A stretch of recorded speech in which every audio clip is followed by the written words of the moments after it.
ጤና ይስጥልን አዲስ ማለዳ ተከታታዮች ዕለታዊ ዜናችን ተጀምሯል። ርዕሰ ጉዳዮችን አስቀድመን እናስተዋውቃችሁ። የጋምቤላ ሕዝቦች ነጻነት ንቅናቄ ፓርቲ ጋህነን በምርጫ ቦርድ መታገዱ በመጪው ምርጫ እንደማይሳተፍ ለአዲስ ማለዳ ገለጸ።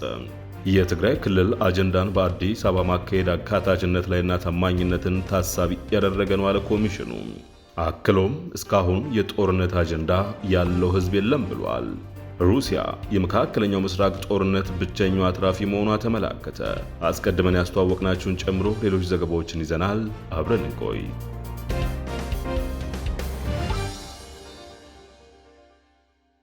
የጋምቤላ ሕዝቦች ነጻነት ንቅናቄ ፓርቲ ጋህነን በምርጫ ቦርድ መታገዱ ምክንያት መጪው ምርጫ እንደማይሳተፍ ለአዲስ ማለዳ ገለጸ።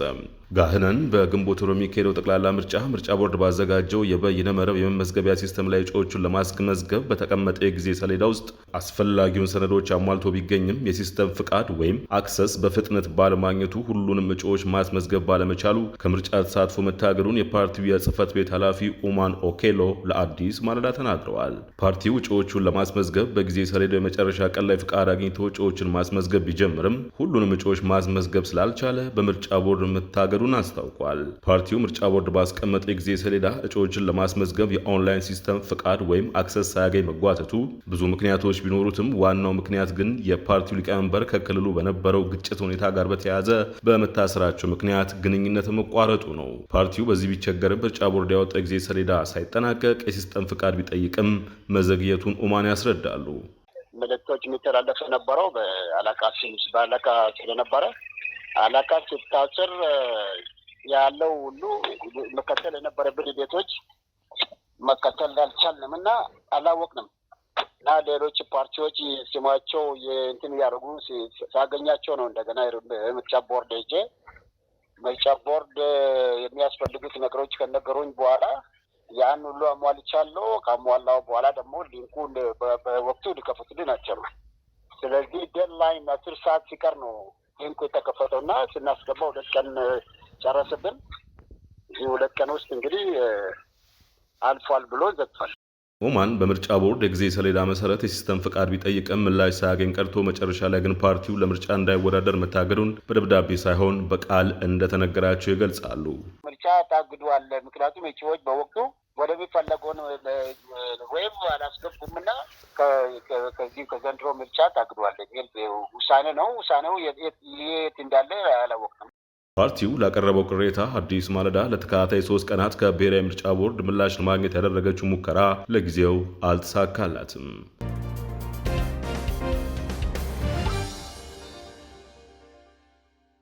የትግራይ ክልል አጀንዳ ማሰባሰብን በአዲስ አበባ ማካሄድ አካታችነትና ታማኝነትን ታሳቢ ያደረገ ነው አለ ኮሚሽኑ። የኢትዮጵያ ሀገራዊ ምክክር ኮሚሽን የትግራይ ክልልን አጀንዳ በአዲስ አበባ ላይ አካሄድ ማሰቡ ከፖለቲካ ፓርቲዎችና ከተለያዩ አካላት ላይ የሚነሱ አካታችነትና ተአማኒነት አይኖረውም የሚባለው ሊያሳስብ አይገባም ብሏል። በተጨማሪም የይገባኛል ጥያቄ የሚነሳባቸው አካባቢዎች ያሉ የትግራይ ተወላጆች ሁሉ ጥሪው እንደደረሳቸው አረጋግጫለሁ ባይ ነው። ኮሚሽኑ ከትግራይ ከእያንዳንዱ ማህበረሰብ ተወካይ እንዲሁም መሳተፍ ከፈለገ ማናቸውም የትግራይ ተወላጆችን በምክክሩ እንዲሳተፉ ጥሪ አቅርበናል ብለዋል። ከዚህ ቀደም ኮሚሽኑ በትግራይ ክልል 22 ውይይቶችን ሲያካሂድ በውይይቱ ላይም የወረዳ አመራሮችን ልናገኛቸው አልቻልንም በማለቱ ነበር። ኮሚሽኑ ከጋዜጠኞች በኩል ቦታው ላይ ሆናችሁ ልታገኟቸው ትችላላችሁ ለሚለው ጥያቄ ምላሽ ሲሰጥ በዚህ አጀንዳ ማሰባሰብ መርሃ ግብር ላይ ከ400 በላይ ተሳታፊዎች ይሳተፋሉ ተብሎ የሚጠበቅ መሆኑን ገልጾ የሚመጣ ካለም እንቀበላለን ብለዋል። ኮሚሽኑ የትግራይ ክልል ጊዜያዊ አስተዳደር የስራ ዘመኑ እየተጠናቀቀ ቢሆንም ከሚመጣው ጋር የሚሰራ መሆኑን ገልጾም ይህም አሁን ላይ የጀመረውን ስራ አያስተጓጉልብኝም ብለዋል። ኮሚሽኑ ስራውን 93% አጠናቆ የትግራይ ክልል ብቻ ነው የቀረኝ በሚልበት ወቅት እስካሁን አጀንዳዎችን በሚያሰባስብበት ጊዜ ሁሉ ስለ ትግራይ ክልል ይነሳ እንደነበር አስታውሷል። እስካሁን የጦርነት አጀንዳ ያለው ህዝብ የለም ያለ ሲሆን ነገር ግን እስካሁን ድረስ ከትግራይ ውጭ ያላነጋገራቸው ታጣቂዎች እንዳሉ አልካደም። አሁን ላይ ምንም እንኳን ትግራይ ክልል ውስጥ አስቻይ ሁኔታ ባይኖርም አጀንዳ መሰብሰቡ ግዴታ ነው ያለው ኮሚሽኑ ለምን አመቺ ጊዜ እስኪመጣ አጠብቁም ለሚለው ምላሽም ሰጥቷል። የምክክር ኮሚሽኑ ጊዜ በህግና በምክር ቤቱ የተገደበ ስለሆነ በዚያን ሰዓት ውስጥ መጨረስ አለብን ሲል መልሷል። ከጦርነቱ ወዲህ የትግራይ ህዝብ በተለያየ ጊዜ ችግር ውስጥ እንደነበር እና አሁንም አመላካች ነገሮች እንዳሉ ያነሳው ኮሚሽኑ እስከ መጨረሻው የማይፈታ ችግር የለም ሲል የሰነቀውን ተስፋ አጋርቷል። ኮሚሽኑ ለክልሉ ተወላጆች በዲጂታል አማራጭ ጥሪ ያቀረበ ሲሆን አጀንዳ ማሰባሰቡ ከመጋቢት 23 እስከ 25 ቀን 2018 ዓ.ም እንደሚካሄድ አስታውቋል። የተሳታፊዎችን ወጪ በተመለከተ ሰላም በገንዘብ አይተመንም ሲል ወጪውን በሙሉ እንደሚሸፍን ተናግሯል። ኮሚሽኑ አሁን ላይ ከኢትዮጵያ አየር መንገድ ጋር የትራንስፖርት ጉዳይን በተመለከተ እየተወያየ መሆኑን ዛሬ በሰጠው ጋዜጣዊ መግለጫ አስታውቋል።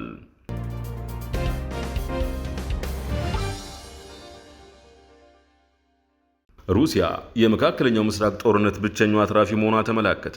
ሩሲያ የመካከለኛው ምስራቅ ጦርነት ጥሩ የገበያ ዕድል ይዞ የመጣላት ሀገር መሆኗ ሲነገር በየዕለቱ $760 ሚሊዮን በነዳጅና በጋዝ ሽያጭ እያገኘች ነው። ይህም ብቸኛ የጦርነቱ አትራፊ አድርጓታል። በዚህ ወር ያለው የነዳጅ ሽያጭ ከ$12 ቢሊዮን ወደ $24 ቢሊዮን በእጥፍ እንዲያድግ አድርጎታል። ጦርነቱ የሚቀጥለው ሳምንት እንኳን ቢጠናቀቅ ሩሲያ የነዳጅ ገቢዋም $218.5 ቢሊዮን ይሆናል ተብሎ ይጠበቃል። ይህም የጦርነቱ መቀጠል የሩሲያ ጠቃሚ ነትን ይበልጥ እያጠናከረው የሚሄድ ሲሆን በምጣኔ ሀብትም ሆነ ከዩክሬን ጋር የገባችበት ጦርነት አሁን ላይ አሜሪካ በሌላ መጠመዷ በሁሉም ቦታ ያላት አቅም እንዲጠናከር ያደርገዋል ነው የተባለው። ይህ ጦርነት ለ6 ወራት የሚቀጥል ከሆነ ደግሞ በ188 በመቶ ጨምሮ ሩሲያ ከ386 ቢሊዮን በላይ እንደምታገኝ ይጠበቃል ሲሉ ባለሙያዎች ግምታቸውን አስቀምጠዋል። ፕሬዚደንት ቭላዲሚር ፑቲን ለጋዝና ነዳጅ አውጪ ኩባንያዎች ባስተላለፉት መልእክትም ይህን ዕድል በመጠቀም የገበያ አማራጮችን በመመልከት ያለባቸውን ብድር መቀነስና ሙሉ በሙሉ መክፈል መቻል አለባቸው ብለዋል። አሁን ከኢራን ውሳኔዎች በኋላ የነዳጅ ዋጋ በ32 በመቶ ጨምሮ በበርሜል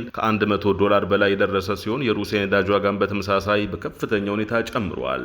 እንደ ቴሌግራፍ ዘገባ ከሆነ ይህ በሚሊዮን ዶላሮች የሚቆጠረው ገቢ የሚገኘው በነዳጅና በተፈጥሮ ጋዝ ሽያጭ መሆኑ የተገለጸ ሲሆን ምዕራባውያን ሀገራት በሩሲያ ላይ የጣሉት ማዕቀብ ቢኖርም ሩሲያ ወደ ዓለም አቀፍ ገበያ በምትልከው የኃይል ምርት ከፍተኛ ገቢ እያገኘች መሆኗን አመልክቷል። ይህ ገቢ ሩሲያ በዩክሬን ላይ የምታካሄደውን ጦርነት ለማስቀጠል እንደሚረዳትም ተጠቁሟል። አውሮፓ ከሩሲያ የሚያገኘውን ኃይል ለመቀነስ ጥረት ቢያደርግም ሩሲያ ገቢዋን ወደ ሌሎች ገቢዎች ማዞር የነዳጅና ጋዝ ሽያጯን ማስቀጠል ችላለች። በዚህም ከጦርነት ተጠቃሚ ከሆኑ አካላት አንዷ መሆኗን ዘገባው ጠቁሟል። ይህ ከፍተኛ የኃይል ሽያጭ ገቢ ፑቲን ከምዕራባውያን ማዕቀብ ተሻግረው የጦርነቱን አጀንዳቸውን ለማስቀጠል እንደሚያስችላቸውም አክሎ ገልጸዋል። ሩሲያ በኃይል ምርት ሽያጭ የምታገኘው ገቢን ተጠቅማ ጦርነቱን በማራዘም ረገድ ወሳኝ ሚና እየተጫወተች መሆኑን የሚያሳይ ሲሆን ዓለም አቀፉ ማህበረሰብ በሩሲያ የኃይል ዘርፍ ላይ ያለውን ለመግዛት ወይም ያለውን ጫና ለማጠናከር እንደሚገፋፋ አመላካች መሆኑን ጠቁሟል። ሲሞን ጆንሰን የኖቤል አሸናፊና የቀድሞ የዓለም አቀፉ የገንዘብ ድርጅት IMF ከፍተኛ ኢኮኖሚስት ሲሆኑ አሁን ላይ ያለውን ገበያ የማይታመንና የማይጨበጥ በመሆኑ የሩሲያ ነዳጅ ዋጋ ጨምሯል ብለዋል። ይህም የአገሪቱን አቋም ያጠናክራል ሲሉ ለቴሌግራፍ ሀሳባቸውን አጋርተዋል። ከጦርነቱ መጀመሪያ አንስቶ ህንድ ከሩሲያ የምታስገባው ነዳጅ ከ72 በመቶ በላይ ጨምሮ በየቀኑ 750 ሺህ በርሜል ተጨማሪ ነዳጅ ወደ ኒው ዴልሂ ገበያ እየገባ መሆኑን የቮርቴክሳ የባህር ላይ ንግድ መረጃ ኩባንያን እማኝ አድርጎ ዘገባው ጠቅሷል። አሜሪካ በዚህ ወር መጀመሪያ ላይ ከማዕቀብ ውጭ ሆነው በባህር ላይ ለሚጓዙ የሩሲያ ነዳጅ ጭነቶች ጊዜያዊ ፍቃድ መስጠቱ አይዘነጋም። ይህ እርምጃ ማዕቀቡን የማስፈጸም ጥንካሬ እየቀነሰ መሆኑ አንዱ ምልክት ነው ተብሎለታል። ዕለታዊ ዜናችን በዚሁ ተጠናቀቀ። ጤና ይስጥልን።